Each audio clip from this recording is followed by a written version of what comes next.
नमस्कार, CSK news में आपका स्वागत है। तो दोस्तों, आज हो गया है 11 अगस्त। यूएन में प्रधानमंत्री नरेंद्र मोदी की दहाड़ के बाद सहमा चीन और पाकिस्तान पर अलग थलग। जी हाँ, बड़ी अपडेट निकल के आ रही है। अमेरिका प्रतिनिधि प्रधानमंत्री मोदी की अध्यक्षता में चीन अलग थलग। दूसरी बड़ी अपडेट निकल के आ रही है, पुतिन ने भी छोड़ा चीन का साथ। जी हाँ, इसके बारे में आपको बताएंगे। तीसरी बड़ी अपडेट, अफगानिस्तान को उनकी ही हाल पर छोड़ रहा है अमेरिका। कहा ये उनका संघर्ष और उन्हीं का देश है।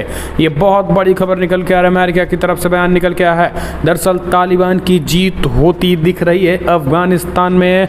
आपको बता दें, काबुल पर भी होने वाला है कब्जा, पाकिस्तान ने भी दिया साथ। इस बीच अगली अपडेट में बताएंगे, अफगानिस्तान मजार शरीफ में हालात बेहद खराब। भारत ने कंसुलेट से स्टाफ को बुलाया गया है। जी, अपने तमाम स्टाफ को काबुल से बुला लिया गया। इसके बारे में आपको बताएंगे भारत की क्या रणनीति हुई। और इस बीच बिग ब्रेकिंग न्यूज़ निकल के आ रही है, जहाँ पर कराची, जी हाँ, दरअसल चाइना का BRI प्रोजेक्ट पे मंडराया खतरा। ईस्ट तुर्किस्तान इस्लामिक मूवमेंट ने CPEC के आसपास बनाए अपने मोर्चे। जी हाँ, जिनको एक तरीके से आतंकी संगठन कहा जाता है, अब उन्होंने चीन का जीना दुभर कर दिया। उसके बारे में आपको जानना बहुत जरूरी है। और इस बीच पाकिस्तान में पहली बार 8 साल के हिंदू बच्चे पर लगा ईशा निंदा का कानून। जी हाँ, 8 साल के हिंदू बच्चे पे, अब आप समझिए, इसके बारे में भी आपको बताएंगे। और इस बीच विदेश मंत्री ने पाकिस्तान पर प्रतिबंध लगाने की मांग की। अमेरिका ने की भारत की तारीफ। जी हाँ, इसके बारे में भी आपको बताएंगे। और पाकिस्तान कैसे दुनिया भर के देशों के निशाने पर आ गया है तालिबान को लेकर, तो एक एक करके जाने के लिए। उससे पहले एक छोटा सा निवेदन, अगर आपने चैनल को सब्सक्राइब नहीं किया तो चैनल को सब्सक्राइब करें। अगर आप भी मानते कि प्रधानमंत्री मोदी के नेतृत्व में चीन और पाक को करारा जवाब मिलेगा तो इस वीडियो को लाइक करके अपना समर्थन दर्ज करें। दरअसल पहली बड़ी अपडेट, UNSC की बैठक में लड़ने लगे चीन और अमेरिका प्रतिनिधि। प्रधानमंत्री मोदी कर रहे थे अध्यक्षता। चीन की खुली पोल, पुतिन ने भी छोड़ा चीन का साथ। जी हाँ, UN में पूरी तरीके से चाइना एक्सपोज हो चुका है। अमेरिका और चीन सोमवार को प्रधानमंत्री नरेंद्र मोदी की अध्यक्षता में समुद्री सुरक्षा पर एक उच्च स्तरीय बैठक के दौरान आपस में ही भिड़ गए थे। तो UN में दोनों सुपर पावर का भिड़ना, ये अपने आप में चीन और पाकिस्तान को लेकर एक तरीके से अनोखा रहा। क्योंकि आपको बता दें, इतिहास में पहली बार भारत में कोई प्रधानमंत्री UN को संबोधित किया है। और प्रधानमंत्री नरेंद्र मोदी के संबोधन के बीच में ही अमेरिका और चाइना के प्रतिनिधि आपस में भिड़ गए थे। दरअसल ये भिड़ंत साउथ चाइना सी के मुद्दे पर हुई थी। हालांकि आपको बता दें कि चाइना का समर्थन किसी भी देश ने नहीं किया है। अगर बात करें हम जो स्थायी सदस्य हैं, चाहे फिर वो फ्रांस हो, रूस ही क्यों ना हो, ब्रिटेन हो, अमेरिका हो, चीन का किसी ने समर्थन नहीं किया है। और दरअसल भारत ने जो मुद्दा उठाया है, चीन पूरी तरीके से बौखलाया हुआ है। साउथ चाइना सी पर दादागिरी और तमाम छोटे छोटे देशों को एक तरीके से प्रताड़ना करना, ये चीन का एक तरीके से फैशन बन चुका है। और उसे कोई उस मुद्दे को उठाए भी ना, ये भी है। और अगर कोई उठाएगा तो वो चीन के निशाने पे आएगा। लेकिन प्रधानमंत्री नरेंद्र मोदी बिना किसी तरीके के लॉन्ग लपेट चीन के साउथ चाइना सी के इस मुद्दे में उठाया और दुनिया भर के देशों ने भारत का समर्थन कर दिया। और साउथ चाइना सी के मुद्दे पे जमकर लथाड़ लगा। अमेरिका ने भी साउथ चाइना के मुद्दे पे चीन को जमकर धोया। हालांकि अब चाइना तिल मिलाया तो अमेरिका भी धोया और अमेरिका से जा भिड़ा। चीन अमेरिका से जा भिड़ा, यानी UNSC में ही जमकर कहा सुनी हो गई। और एक तरीके से हम कह सकते हैं नौबत यहाँ आ गई एक दूसरे के पोल खोलने की। हालांकि अब इन सब के बीच आप ये जानना सोच रहे होंगे कि पुतिन साहब क्या कर रहे थे। तो दोस्तों, पुतिन ने भी एक तरीके से सीधा सीधा भारत को धन्यवाद किया इस तरीके के मुद्दे उठाने को। उन्होंने कहा कि मैं आशा करूंगा भारत इसी तरीके के मुद्दे उठाता रहेगा अपनी अध्यक्षता में। और जिस तरीके से ये चीज़ें हुई हैं, ये कहीं ना कहीं ठीक है। पुतिन ने कहा है कि अंतर्राष्ट्रीय जो विवाद हैं उन्हें हमें शांतिप्रिय ढंग से सुलझाना चाहिए। और जो कुछ भी चीज़ें निकल के आई हैं साउथ चाइना सी के मुद्दे पे हो या फिर तमाम टकराहट, उन्हें हमें एक मंच पर UN में आकर सुलझाना चाहिए। और इस तरीके की मुद्दे भी उठाए, जो विवादित मुद्दे हैं वो इस तरीके से यहाँ उठाए जाते रहने चाहिए। तो दोस्तों, जो चीन ने साउथ चाइना सी के मुद्दे को उठाने पर नाराज़गी जताई थी, पुतिन ने उसका समर्थन कर दिया। अगली अपडेट लेते हैं। तो दोस्तों, अफगानियों को उनके ही हाल में छोड़ेगा अमेरिका। कहा ये उनका संघर्ष और उन्हीं का देश। हालात क्योंकि बेहद बेकाबू हो चले हैं। 2 दिनों में अफगानिस्तान की 5 प्रांतीय राजधानियों पर तालिबानों ने कब्जा जमा लिया है। अफगानिस्तान में तालिबान का वर्चस्व लगातार मजबूत होता जा रहा है। अफगानी सेना और तालिबानी लड़ाकों के बीच जंग लगातार जारी है। लेकिन बीते 2 दिनों में तालिबान की ओर से हमला और भी तेज कर दिया गया है। दरअसल जानकारी के मुताबिक पिछले कुछ दिनों में ही तालिबान ने 5 प्रांतीय राजधानियों को अपने कब्जे में ले लिया है। तालिबान ने सोमवार को ही अफगानिस्तान के सर ए पॉल पर कब्जा जमाया। और यहाँ से कुछ वक्त पहले ही अमेरिकी और नाटो फोर्सेस वापस गई, जिसके बाद से ही तालिबान ने अपना हमला करना तेज कर दिया है। इसी के साथ अब तक कुल 5 ऐसे बड़े शहर हैं जो तालिबान के कब्जे में हैं। कुंस, सरेपॉल और तालोकन प्रांत के शहरों में अब तालिबान का कब्जा है और ये 5 शहरों में सिर्फ पिछले 3 दिनों में ही कब्जा हुआ है, जबकि पिछले हफ्ते ही तालिबान कई अन्य प्रांतीय राजधानियों पर कब्जा जमा चुका है। अफगानिस्तान से अपनी सेना वापस बुलाने के बाद अमेरिका अभी भी यहाँ एक्टिव रहना चाहता है, लेकिन अब अमेरिका की तरफ से बयान निकल के आया है। अमेरिका की तरफ से बयान निकलते हुए राष्ट्रपति बाइडेन विद्रोहियों की गति को उलटने के लिए सीमित विकल्पों के साथ अमेरिका से बाहर निकलने के लिए दृढ़ है। तालिबानों की गति चौंकाने वाली लग सकती है, लेकिन वाशिंगटन में यह अप्रत्याशित नहीं थी। अमेरिकी सेना 31 अगस्त तक बाइडेन द्वारा किए गए वापसी को पूरा करने में जुटी हुई है।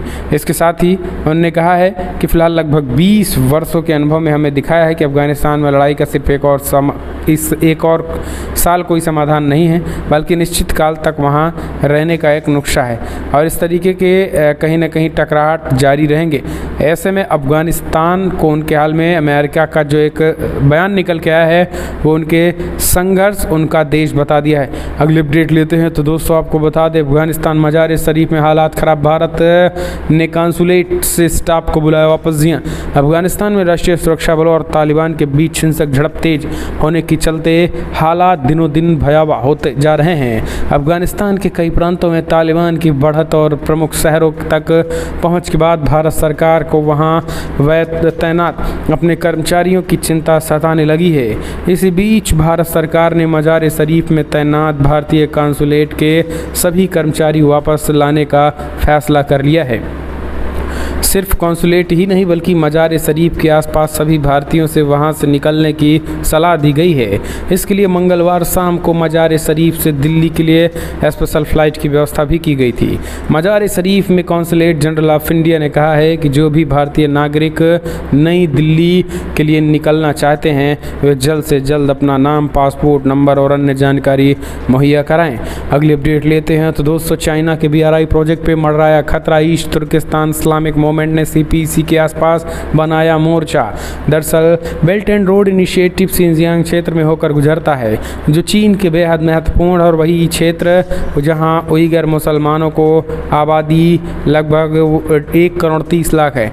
इसको चरमपंथी बात इस पर चीन अत्याचार करता रहा। शिनजियांग में मुसलमानों को दबाने के लिए चीन बड़े कदम उठाता रहा है, घर घर जाकर तलाशी लेता है, यहाँ तक कि लगभग सभी उइगर मुस्लिमों को सर्विलांस पर रखे हुए हैं। अब शिनजियांग क्षेत्र में East Turkistan Islamic Movement ETIM के बढ़ते कदम से चीन की चिंता बढ़ गई है, यहाँ तक कि ये चीन के लिए गंभीर राष्ट्रीय सुरक्षा खतरा है।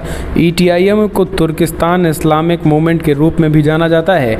ऐसी खबर है कि ETIM CPAC के इर्द गिर्द मोर्चे को मजबूत कर रहा है। चीन को आशंका है कि ETIM CPAC पर हमला कर सकता है। दरअसल international forum for rights and security ने अपनी एक रिपोर्ट्स में ये दावा किया है। रिपोर्ट्स में कहा गया है कि शिनजियांग प्रदेश में रहने वाले उइगर समुदाय के लोग आज़ादी चाहते हैं। शिनजियांग में उइगर मुस्लिमों की आबादी करीब 1.5 करोड़ है और चीन इन लोगों को चरमपंथी बताकर इन पर अत्याचार कर रहा है। अगली update, Pakistan blasphemy law. Pakistan में पहली बार 8 साल के हिंदू बच्चे पर लगा ईश निंदा कानून, मौत की सज़ा का है खतरा। जी दरअसल पाकिस्तान के पंजाब प्रांत में एक हिंदू मंदिर में तोड़फोड़ की वजह से 8 साल के बच्चे पर पुलिस ने ईशा निंदा कानून के तहत आरोप लगाया है। पाकिस्तान के इतिहास में ऐसा पहली बार है जब किसी 8 साल के बच्चे पर ईशा निंदा कानून के तहत मामला दर्ज किया गया हो।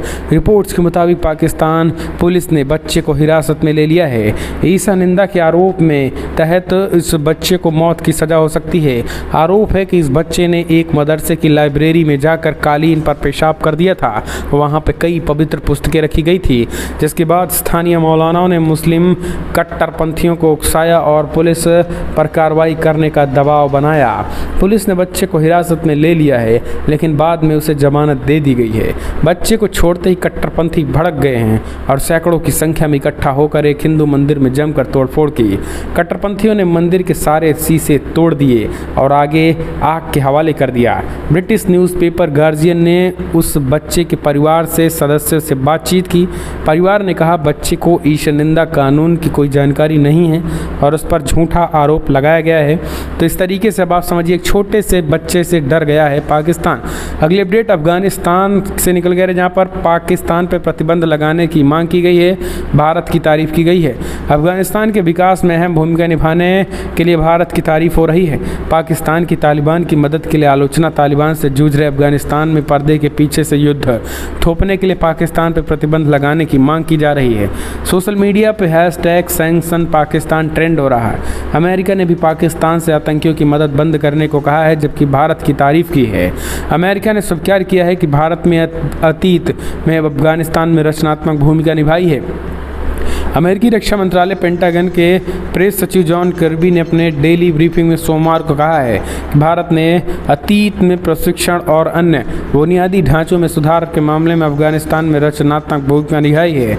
अफगानिस्तान में भारत अमेरिका सहयोग के बारे में पूछे जाने पर जॉन कर्बी ने कहा है कि अफगानिस्तान को स्थिरता और सुशासन बनाए रखने में मदद का प्रयास हमेशा स्वागत योग्य रहेगा। तो ये एक बड़ी खबर है। हम चलते हैं अगली ब्रेक लेते हैं। तो दोस्तों आपको बता दें, इमरान खान ने दिया इशारा, काबुल जीतने की तैयारी तालिबान, ये हमने आपको बताया। और इस बीच पाकिस्तान बॉर्डर भारत पर एक टिफिन बम भी मिल गया और हथियार। NIA को सौंपा जा सकता है केस।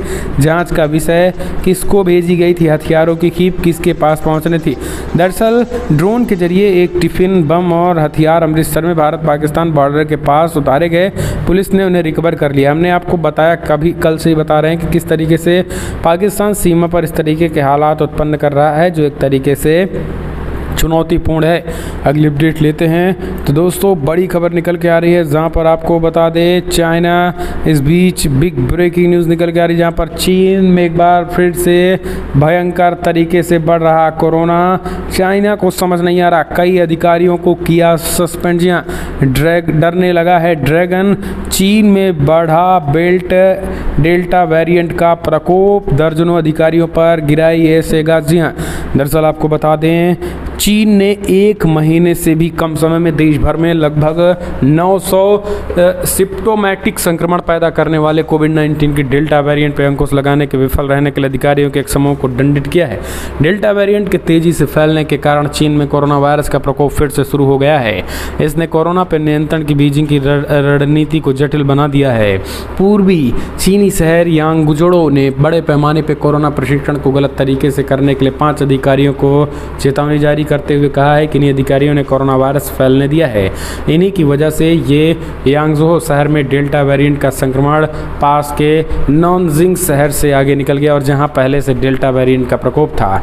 दरअसल दुनिया भर में कोरोना वायरस के डेल्टा वेरिएंट का प्रकोप तेजी से बढ़ रहा है और चीन में भी तेजी के साथ बढ़ रहा है। इस वजह से चाइना ने एक तरीके से कई अधिकारियों पर गाज गिरा दी है। हम चलते हैं अपडेट। प्रधानमंत्री मोदी उज्ज्वला 2.0। पीएम नरेंद्र मोदी बोले आत्मनिर्भर से ही आत्मनिर्भर होगा देश। जी, आत्मविश्वास से ही आत्मनिर्भर होगा देश, तय समय के भीतर खोज रहे हैं समाधान।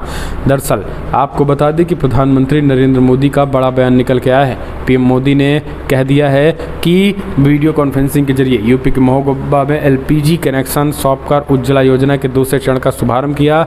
इसलिए लेकर सोचा और अब 7 साल में मिशन मोड पर काम करके तय समय के भीतर समाधान खोज रहे हैं। रसोई ठीक होती तो बेटियां घर से निकलकर राष्ट्र निर्माण में सहयोगी बनेंगी। कृषि अवशेष से बायोफ्यूल के उत्तर प्रदेश के बदायूं व गोरखपुर पंजाब में भटिंडा में बनेंगे। इससे विकास के इंजन दौड़ेंगे। तो उज्ज्वला 2.0 दोस्तों देश भर में एक तरीके से लोगों में उत्साह है पीएम मोदी को इसे लेकर। अगली अपडेट, राष्ट्रीय स्तर पर NRC लागू करवाने का सरकार ने नहीं लिया अब तक कोई फैसला। नित्यानंद राय का बड़ा बयान। जी, केंद्रीय गृह राज्य मंत्री नित्यानंद राय दरअसल संसद में कल कई बड़ी बातों की जानकारी दी गई है। संसद में कल इस बात की जानकारी दी है कि अभी NRC पूरे देश भर में लागू कराए जाने के लेकर केंद्र सरकार ने कोई मजबूत कदम नहीं उठाया है। राष्ट्रीय स्तर पर NRC करवाने के बाबत कोई फैसला नहीं लिया गया और उनके मुताबिक फिलहाल सरकार का ऐसा कोई इरादा नहीं है। राय की तरफ से ये जवाब सांसद निखिल खड़से द्वारा पूछे गए सवाल के जवाब में दिया गया और उन्होंने सरकार से जानना चाहा था कि क्या सरकार ने अनुसूचित जनजातियों का अधिकृत संगठित डेटाबेस तैयार करने के लिए अलग से एनआरसी करवाने का प्रस्ताव है या नहीं। इसके जवाब में राय का कहना है कि इस बारे में कोई फैसला भी नहीं लिया गया है।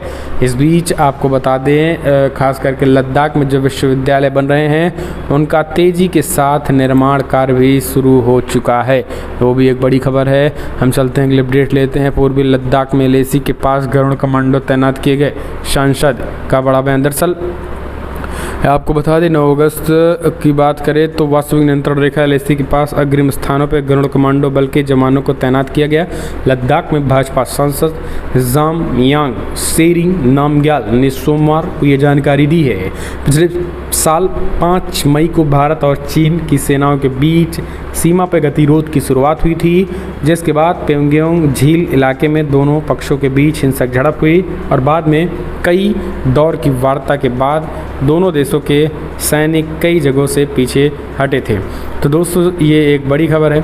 अब जो है वो भाजपा सांसद ने ट्वीट किया कि पूर्वी लद्दाख में वास्तविक नियंत्रण रेखा एलएसी के पास अग्रिम स्थानों पर नेगेव लाइट मशीन गन टाओर 21 और AK-47 राइफलों से लैस गरुड़ कमांडो बल के जवानों को तैनात किया गया है। मोदी रक्षा मंत्री राजनाथ सिंह और टीम मोदी सरकार को शुक्रिया करते हैं। तो दोस्तों गरुड़ कमांडो बेहद खतरनाक माने जाते हैं। अगली अपडेट, बड़ा बयान। राजस्थान कांग्रेस अध्यक्ष बोले सावरकर जी ने हिंदू राष्ट्र की मांग कर कोई गुनाह नहीं किया है। जी हाँ, दरअसल आपको बता दें, राजस्थान के शिक्षा मंत्री और कांग्रेस अध्यक्ष गोविंद सिंह टोटसरा ने सोमवार को सावरकर को लेकर बड़ा बयान दिया। उसके बाद उनकी पार्टी में असमंजस की स्थिति पैदा हो गई। दरअसल टोटसरा ने कहा है, इस बात से कोई इनकार नहीं कर सकता है, दिवंगत हिंदुत्व प्रचारक विनायक दामोदर दास सावरकर ने स्वतंत्रता संग्राम में भाग नहीं लिया था।